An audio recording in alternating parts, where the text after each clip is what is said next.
Humans learn through modeling. The brain's like a garden. It doesn't care where you plant. Sometimes the very things we need to do are actually counterintuitive to what we think is logical. You are the way. You're the model. So whatever you want for your family, be that example. Gratitude and letting go bring more of the good things that you want into your life. Ladies and gentlemen, welcome to the Extraordinary Family Life Podcast. We're your hosts, Greg and Rachel Denning. It is so important to realize that we have to succeed holistically. It has to be the whole life. If you're only, like they say, a one-trick pony, and you have one or two things you do really well, and you're like, I'll just play that card, and that'll be my thing. So I'm really good at that, and so that's what I'll put forward all the time. Hey, I'm so and so, and this is what I do. And that's what you're always putting out. And you just play that card and you put up that facade and everything's just hunky-dory and great and wonderful and all that thing. It's like, no, man, you're grossly underdeveloped and you're not well-rounded. And you can't just lean on that one thing your whole life. You have to become a whole man or a whole woman. Our philosophy, our approach, and what has worked for us pretty well is that you can succeed in the most important things and holistically succeed in them. So you can succeed in your relationships, your marriage, your parenting, your finances, your health and fitness, your spirituality, like the 6 major things. You can succeed in those. Yes, you will have to sacrifice other things in order to succeed in those things. But too often people are sacrificing those things in order to have success on the board or in this organization or participating in that thing. All the while, their family relationships suck and their children hate them. And we're saying, no, let's pay attention to the things that matter most, give that our energy and focus, and really find that success, the true success, fulfillment, and meaning in life that brings the greatest joy and happiness. That is possible. Good people in their families, their priorities are screwed up. And it's so hard. It's especially so hard because they think their priorities are straight. It's hard to see it. So they're like, no, I'm putting everything first. And I'm like, I'm doing all the right things and I have I'm like, no. When I stop and I get a chance to look carefully at your life, I'm like, no, your priorities are screwed up. And that's what's struggling. And I think the reason you say that and the reason we know that is because when we are truly aligned with our priorities, we feel it. We feel aligned, which means we feel not that everything is perfect in your life and you never have any struggles, challenges, or sadness, but you feel a sense of meaning. You feel a sense of fulfillment. You feel joy. You feel happiness. Again, not all of the time, but more of the time, most of the time. That's how you know your priorities are aligned because you actually feel those things. If we're still struggling every day to get up, to make it through the day, to just survive, something is off. That is how we know, because when we are aligned, it doesn't feel like that. It's not modeled for us. Right. We don't have someone showing us how to do it. So if you haven't seen it up close enough times, like it's so hard to truly grasp. There's so many little nuances that all the time I'm just like, oh, but they don't understand this part of it. That's why they're missing it. So they're getting this, but they miss this, and that's why it's not working. Like that's constantly happening to me all the time because there's so many little pieces to this combination lock that it is difficult to communicate it in words. Like Right. it would literally take a whole book and then plus more, plus meeting and live. Like there's so much that goes into it, but if you see it modeled for you, then it's easy. Yep. Like our kids have an advantage because they see it every single day. Day in and day out. And so it becomes intuitive for them. I'm emphasizing this so that we have a little more grace for ourselves and we realize we're at a disadvantage. We haven't been shown, we haven't been modeled, we haven't been taught. We're trying to figure it out. We're doing the best we can. We're listening to the podcast. We're reading the books, but there's still, and this is true for us too, there's always going to be little things that we're missing. And unless you become very self-aware, it's difficult to figure out what that is. Now, I'm gonna grab the other side of the coin because while I agree with you 100%, and I would say that same thing, it's like be graceful, be understanding. You've never seen it done. You're missing these pieces. On the other side, it's like, man, your priorities are still jacked. And you're not doing what you're supposed to be doing. Well, I'm trying. Well, trying doesn't cut it. Do or do not. There's no try. Exactly. Trying doesn't produce results. period. If you're trying to eat well, that is not the same as eating well. If you're trying to exercise, that is not the same as exercising. If you're trying to date your spouse and trying to express love, that is not the same as doing it. And you don't get the results unless you do it. And yes, that is also true. But I want to flip the coin again because there's the messy middle. There's the part where in some ways you are actually trying because you're making new attempts. So like, you did it one way and now you're trying to do it another way and it's not working, but you're trying because you are trying to get a different result. And Mhm. so it's experimenting, it's failing, it's floundering, it's faltering. I think the problem where most people fall is that they stay in that space forever. Not literally forever, but like people will stay there for months or years. You and I, that's one advantage we have. We don't do that. We try and we accelerate that trying and we shorten the time span so that we figure out what actually works and then we do the thing that works. And this is one of our core principles is that I teach all the time is you can collapse time with Yeah, intensity. So you turn up the volume of your effort, your attempts, your experiments, all that, and it shortens the time. So we don't have to be in there for months or years. We can be in there for weeks. Like either this works or it doesn't. right. We're turning up the volume here. We're Yeah. turning up the And lever. so we'll keep experimenting and doing different things. But if it doesn't get the results we're after, we're like, okay, next, move on to the next thing. And we keep trying new things and moving through it quickly rather than like, well, let me keep trying this thing for the next 3 or 4 months. No, like you can know whether it's working or not.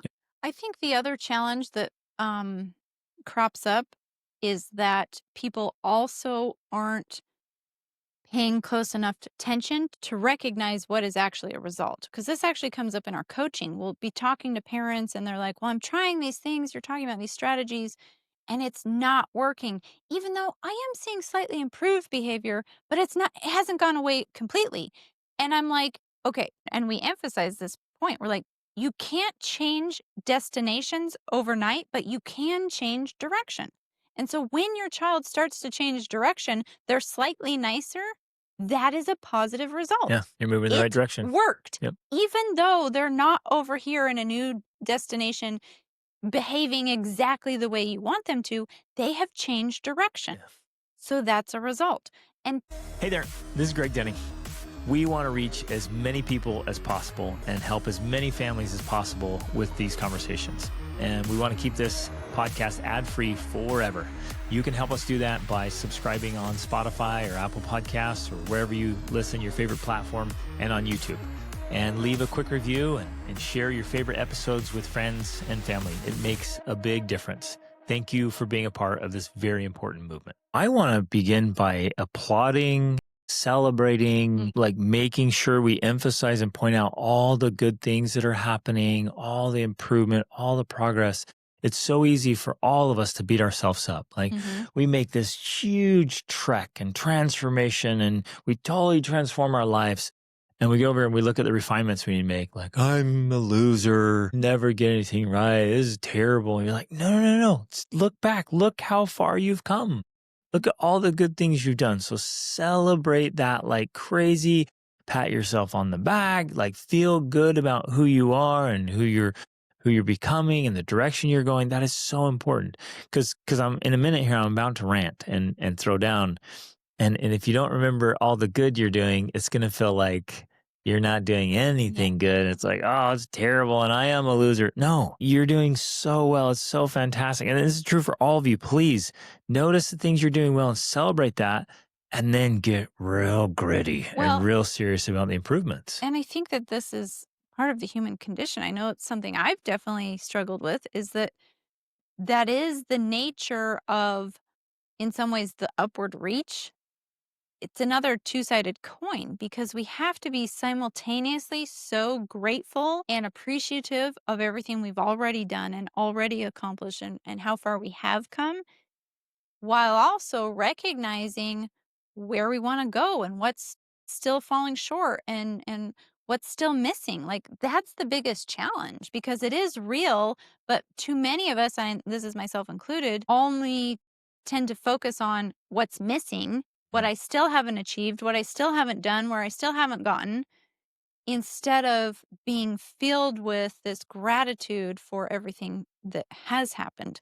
And, it's kind of the summary answer. That is a key to it. The more gratitude you feel for everything you currently have, including your struggles, the easier it will be to create the things you want. Yeah. Like you have to be filled with like sincere gratitude. And this isn't just like checking the box gratitude, like, oh, let me write down my list. I'm grateful. This is like, I sincerely feel grateful for this Like challenge. it I permeates your soul sincerely and feel body. grateful for everything exactly the way it is right now. Like I'm grateful for it. Like I'm perfectly content right now with how it is. And at the same time, See, I don't operate like that. I have to operate like that. At the same time, I'm also discontent. So you have to be divinely discontent and content at the same time, which seems like a dichotomy. Like how can you do that? But you do need both. But Yeah. you have to do both. And I just had a little spark of insight here as you were describing that. I have built my identity on the things I've done well. So it's a two-sided coin. So you go over and you're like, well, what have I done? I've done this and this and that. And that's where I put my identity. That's where I put my confidence, my certainty, who I am. Then I go over to the other side of the coin where I have work to do.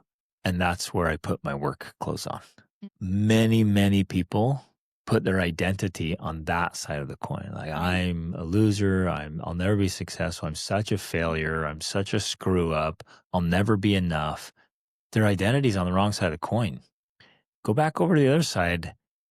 Look at the successes. That's where the identity is. That's where confidence and self-esteem, it's all right there. Then built on that and that deep gratitude you're talking about, then you get to work on the other side. Well, I think that that's very important, especially if you look at it from a metaphysical perspective, because you essentially attract more of who you are. Yep. And so if your identity is tied up in those positive things, well, then you naturally attract more of the positive things because your identity is positive. Exactly. Whereas if your identity is negative, You then just you're keep by perpetuating default negativity. perpetuating more negativity. You're perpetuating more of what you don't want. So those of you listening, please practice this and pay attention to it.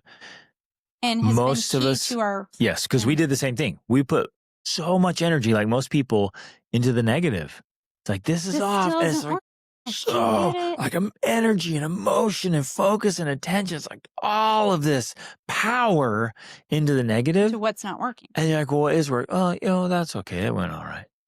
And it gets nothing. It gets no volume. It gets no excitement. It gets no intensity and intention. It's just like, meh, whatever. And the passion is on the negative. So then the brain and the universe is like, oh, okay, all this negative, this must be really important. We'll keep perpetuating this. Our brain, the universe, karma, manifestation brings to us the things that we feel strongly about. So if we feel very strongly about the things in our lives that are not good, we actually get more of those things because we're a magnet that is literally attracting more of that into our life. Even the slightest thing that seems enjoyable, pleasant, happy, joyful, that's where I spend my energy and attention. That's where I put my focus. And you think, well, but I have to get these other things done. Well, if you're doing them with dread and anger and annoyance and irritation, you're only creating more of that in your life. You have to either find the joy in doing that thing or just don't do it. This was something that I had to learn how to break down and break apart in my own self-awareness journey because I realized I would be dreading quote unquote good things. And as I began to understand my own psychology better, and I realized, oh, well, I am. And that was like a story for me. Like I was dreading interacting with you, kissing you, hugging you, because that was going to lead to sex at some point. And when I realized that, well, yeah, why am I dreading good things? And I thought, oh, it's because then if we have sex, that interrupts my schedule. And then I'm not going to get to all my stuff. And then I'm not going to get through my to-do list. And then I'm not going to be an extraordinary mom because then I'm not going to have my kid's doing the assignments and blah, blah. Like I had this whole list of things that were going wrong if I engaged in something like that. Or that, I mean, who knows? Like, then you're going to want sex all the time. And then I'm going to never have time to do anything because you'll always be wanting sex.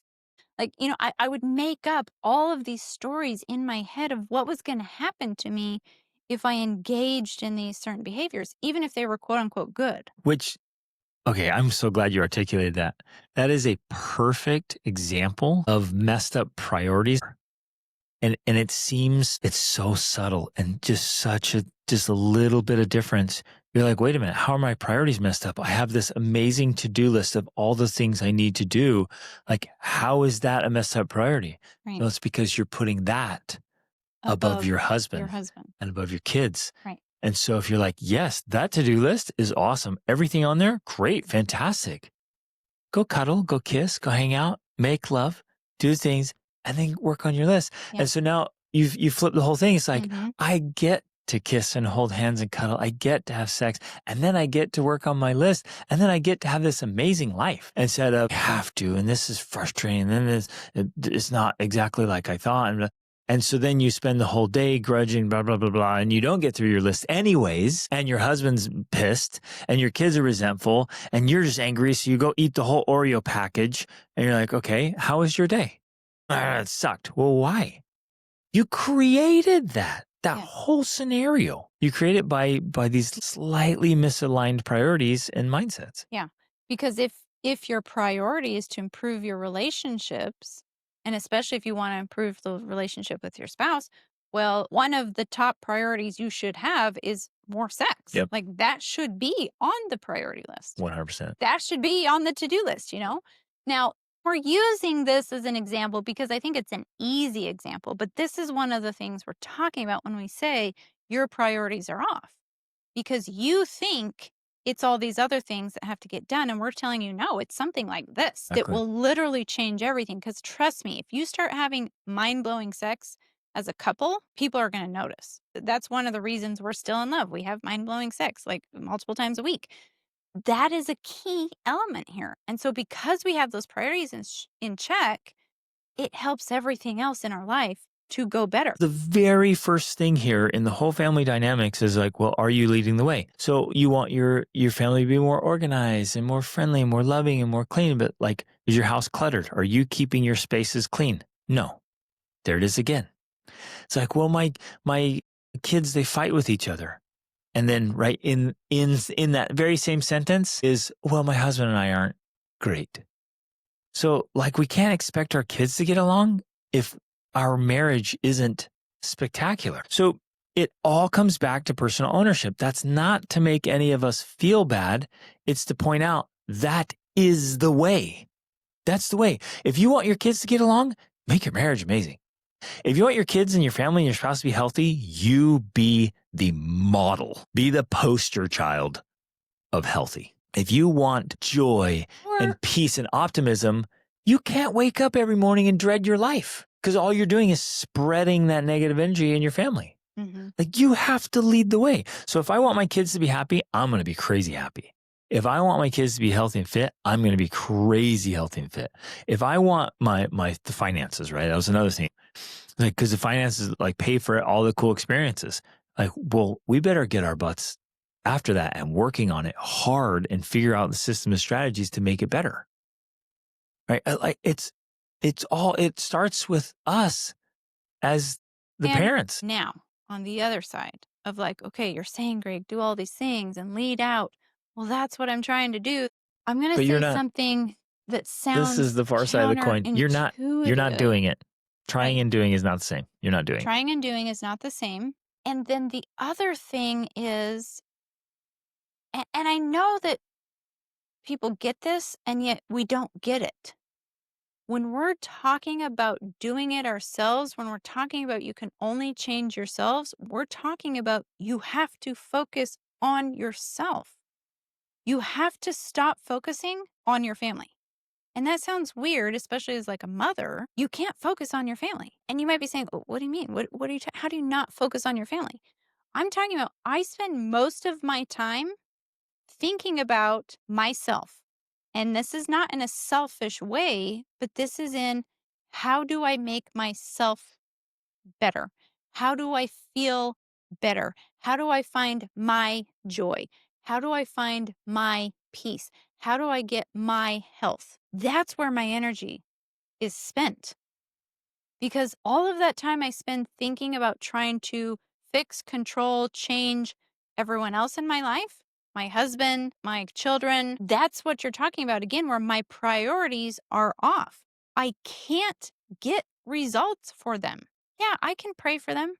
I can think about them, but until I am leading out with it, I can't influence them. I can't help them change. I can't help them grow. I can't help them want to listen to me or respect me or take my advice. Because unless I have the results, they will not listen to me. So it comes back to, I'm literally spending most of my time on me because that's what I control. If I want and I literally do this, if I want my children to practice an instrument, I am going to start practicing an instrument. If I want my children to start exercising, which they do because of you, I'm going to start exercising. If I want them to eat better, I'm going to start eating better. And I'm going to control that, and I'm going to lead out, and I'm not going to give up when they don't follow along and say, "Oh, I'm not going to try this anymore," because I don't care about them. Yes, I do care about them, but I don't, because mostly I care about me getting the results, which will then influence them. And I'm saying that this might take some time because, again, if you've been doing something one way for 10, 20, 30 years and you start changing, it could take some time for your family to say, wow, mom's getting these results. Maybe she does have something to say. Right. Maybe she does have something to offer. Maybe I should listen to her because It's she knows what she's talking about. it's dropping the extra 30 pounds and keeping it off that they finally go, oh, wow. Okay, that really worked. And wow, fantastic. Because every time I talk to my kids about what they should do to make their lives better, it's always more influential when I tell it from my perspective of like, well, when I was struggling with this or when I was trying to figure that out, here's what I did and here's the results I got. That convinces people way more than, well, I read about this and this is what you should do. And yeah, well, I'm not doing that, but Right. you should do it The because perfect illustration is if I'm 30 pounds overweight and I'm just like, guys, we've got to be healthier. Hey, stop, don't eat this. We've got to be healthier. We've got to be healthier. They're just looking at me like, what are you talking about? You're such a hypocrite. Like, it's not working for you. I'm not even going to listen to you. We've got to get ourselves and our lives in order. And that sounds blunt and hard and painful, but it's the absolute truth. It is the power with which we can well, lead our families. it's the painful truth pill you and I have had to swallow multiple times along our whole parenting journey. It's like realizing, yeah, I'm not leading out in this thing. No wonder they won't listen to me. No Yep. wonder they're not following along because I'm not doing it. But if I simply try to quote unquote get them on board before we do it, like I'm waiting for them, it's never going to happen Right. No way. And it'll always be a because battle. And it'll create because resentment and separation. yeah, well, going back to where we started, kind of, it's like humans learn through modeling. But modeling only happens when they see the model, when they see the example. That's when they're like, oh, that's what you're talking about. Okay, now I can see it. Now I get it. Now I want to follow. But Ah, without that, there's no vision, there's no drive, there's no purpose, there's nothing motivating them to want what you're trying to describe because they can't see it. They have to see it. and they have to see it in you. Yes. So again, I mean, at the risk of overemphasizing this, but I don't think so. I don't think you can overemphasize it. I don't know how to emphasize it enough. Think about whatever you want for your family and then ask yourself, are you doing it very well? If you want your family to be happy and peaceful, are you really happy and peaceful? Are you really healthy and fit? Are you really in love? Are you good at solving problems and handling difficulties? You are the way. You're the model. So whatever you want for your family, be that example. It's that simple. And Yes, then it's you that turn simple it. and it's that challenging, but Yeah, but then this is where I come back. I'm like, hey, you keep, let's say your house is cluttered and messy, or your kids don't clean up their rooms. Again, if it were me, I'm like, okay, this weekend, this whole house is getting put in order, and it's staying that way, period. It's going to become my obsession. And there may be truckloads going to the dump or to the, donation center, but it's getting done. Or, like, I wouldn't do it that extreme. I would just begin the process of okay, but this is like me. just So maintaining organization. I just my, clean and I clean out and take stuff and it would become a way of and I being rather guess than like a weekend project, I I share guess. that because I know a lot of people have been trying for years. And it's like, no, we're done. We're done trying. It's time to do. And so you take this bold action like a pattern interrupt, boom, and then implement the way of being. For Yeah. me, it would be because I want to give you guys some tools. Like, so some of you, you each have your individual struggle. You've been trying to get results. It's not working. For me, I'm going to take the next 30 days. I'm going to be obsessed. I'm going to go all in. I'm going to lean into this. And some of you, and I've helped clients do this, you could drop 20 to 30 pounds in the next 30 days. Like you could change your body and your life and your energy levels and everything if you'll just do it. There's a couple of things I want to really point out here because while we are still talking about doing and just doing the thing, we also want to re-emphasize the importance of doing it in the right Mm. way and in the right spirit and in the right energy. Because if you just do it like to muscle through it, to get it done, to check the boxes, it's actually the wrong sort of energy that brings you more of what you don't want. So you have to learn how to do it from a place of gratitude, joy, like wanting to do it. And I'm really serious about this. If you don't want to do it, then, and especially for women, this may not always be true for men because they operate in a different energy, different space. Don't do it. I literally in the morning when I wake up, I don't think about I do. I think about my to-do list. I think about things that I need to do, but I look for the thing that excites me. I look for that little thing that brings me a little bit of joy. And it doesn't have to be a big thing. Like yesterday morning, we got some new goats and they're pygmy goats and they're afraid of us at the moment. And I got up and I thought, "Oh, I'm going to go see if I can make friends with the pygmy goats." Right? Like that was the little teeny thing that made me excited for my day. It wasn't a big deal. And yeah, I still have a lot of things on my to do list I don't necessarily want to do. But that was the little spark of joy that started my day. That's how I start my day. It's sincere, it's not fake, I'm not forcing it. I'm looking for that little spark. And then as I go through my day, I'm looking for those sparks. Yes, I have a list of things that need to get done, but I try to be guided by the sparks of joy. This is the thing I want to do now. This is the thing I want to work on next. I need to clean the house. Okay, I find a little spark of joy in organizing this kitchen cupboard. Like, it doesn't have to be a big thing, but that way of approaching it is like magic when it comes to modeling, you know, leaning out, finding the meaning that you're looking for in your life because ultimately that's what we're after. We're after finding meaning, purpose, and joy in our lives. And it doesn't come because everything is perfect. It doesn't come because everything's now clean and organized and nobody's fighting and everybody's getting along. It comes in the journey. There is no way to happiness. Happiness is the way. That's what the Dalai Lama said. Happiness is the way to getting what it is you want. And not to be done in a manipulative way, but like finding the happiness is how you get to happiness in the small daily things that you're doing. I know for me, I have to focus on the result I want because I Hmm. don't always enjoy the method to get there. Right. So if I'm looking for motivation or happiness or something, the excitement, I think, I've been working on stretching wire and fixing fences. And, when you're doing it, like, this is so frustrating. But I keep thinking, man, when this is all enclosed, that's what I want. I've wanted that for months. Yes, I'm going to go work on that because I want the result. Yes. So that's what Good. draws me Hmm. forward. So I guess, those of you listening, thanks for listening. Thanks for being here.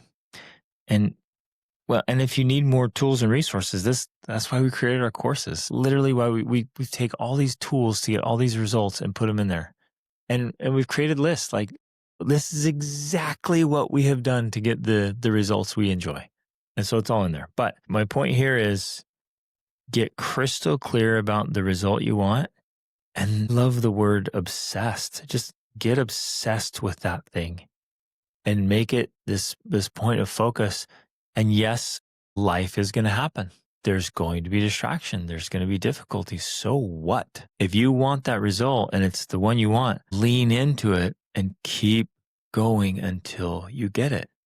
And don't let up. But you have to keep This is balancing fun. that I know we energy. keep going back and Yeah. forth. I think it's both sides of the It same is coin. both, because at the same time, you have to, it's like, I'm trying to put it into words. It's like, yeah, you don't let up, but you also have to let go, Yes.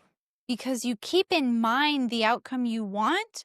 But here's the challenge: you keep in mind the outcome you want, but you think it's going to be accomplished by doing XYZ.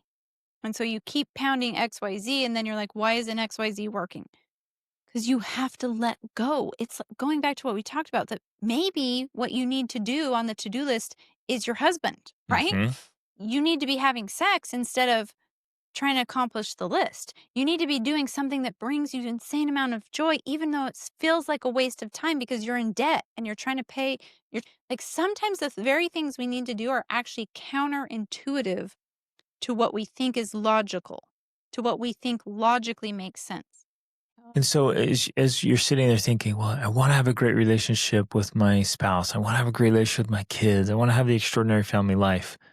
It's so easy to think, okay, well, I need to do more things and sign the kids up for more activities and drive them all over the place. And like, well, no, you need to really connect with them deeply in the In way that really connects for them and for you. in fact, in some ways, I would say, while we are very much doers, like we do, do all day long. Like, that is actually how we recover, we rest, we find pleasure, we find joy, we find productivity. Like that's our main thing that we love. I would also say you have to learn how to do less. So we talk about doing a lot of things, but we also, I want to emphasize, you have to do less. And what I mean by that, So you do fewer things. but you do more of the right thing. Exactly. And one of the ways that I've learned to do that is by asking myself, asking God, asking the universe, what is the next best thing I should do? So I have my whole list and I have this idea of how it's going to be done. But it's when we come to that centered place of internal guidance and intuition that we get the answers we actually need for the moment, Hmm. that's going to bring us the real meaning and fulfillment. And the results. So Because, instead of trying to because do 100 things, you yeah, find you the might top just do 20 three, and or you maybe just you do do 3 in those a day. incessantly. But it comes from that real inner knowing, and that's the key, and that's what makes the difference, because you're not just checking things off just for the sake of checking them off.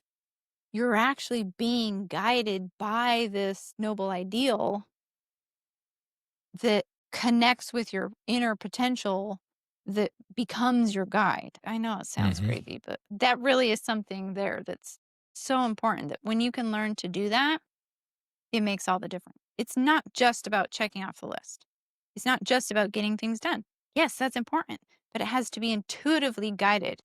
It has to be divinely directed in order for it to be the actual things that will make the real difference. Beautiful. I Whew, love that. that's a lot of stuff. It is. And it's getting to that And maybe spiritual center too. yeah, the spiritual center. And maybe this sounds even more confusing. Maybe your guys are like, what are you even talking about? Greg and Rachel, like, what is going on? But when we get to this place where we feel like, I've tried all the things, I've done all the stuff, I'm checking the boxes, I'm doing the stuff, and I'm tired, I'm exhausted, I'm dreading, that's when we have to just let go. We have to breathe. We have to be in the moment. Maybe you literally need to take a few days doing nothing. And you think, well, I can't because there's too many bills and too many things that need to be done. I don't care. I've done this multiple times. I will take that time off and I will just sit with myself and I'll find my center and say what actually matters most. And I'm going to do those things and those things only. And it's during those days while you're resting that I'm out pounding the stone, getting things done, moving But you know mountains. what? Okay. Yes, that's fair. But I don't want that to be a dissuasion. If a woman thinks, well, I can't do that because I don't have that support from my husband, I don't care. Do it anyways. Because it will make you more powerful and that power is going to be more Well, if you do it well, you have more clarity, and the clarity is what is and the real power. clarity will You work on is the right everything, things. Yeah. right? Because otherwise we're running around like a chicken with our heads cut off. We're not knowing what we're doing or why and how and whatnot. We have to have clarity and we have to move forward with clarity. And then when I get that clarity and I know, and it can be something, it can literally be this, because this is sometimes what will happen. I'll say, I need to clean up my space. And then I will put all of my energy and attention and focus into cleaning up my space. And that's what I will do. Everything else will wait because I got clarity about that one thing and now I'm doing it. And I will do it until it's done. And then I'll go to the next. What's the next thing I need to do? Okay. I'm going to do that. And I do it until it's done. Now, when I say do it until it's done, it might take me 6 days, or whatever, a couple weeks. But I keep working on it every day until I get that thing that was clear in my mind because you think it's not connected, but it is. You think, how is cleaning up my space going to help me make more money? Well, because when you order your space, you order your mind. Hmm. So bringing order to your space is actually clearing out negative energy. It's helping things let go, move through. Money is energy. Money is flow. So when things flow more in your life, when you clear out the clutter, you honestly are actually making more space for money to flow in your life. That's like true metaphysics. So very often the actual thing I need to do is something that doesn't make sense because you think, well, I need to work on my business. Well, no, actually you need to clean up your desk. You need to clean up your space. Now, of course, it can go too far to the other side where that's all you do. You're like, I'm cleaning up my desk every single day for 6 months. You know, that doesn't work either. But that's why it's so key to have this intuitive centering that guides you so you know, yeah, today I'm cleaning my desk. Tomorrow I'm sending 600 emails. Exactly. And that's where the execution really matters. Love it. But they both matter. They 100%. both matter. But you just have to know when to do which one. Okay. Okay. Thanks, guys. Love you. Reach upward.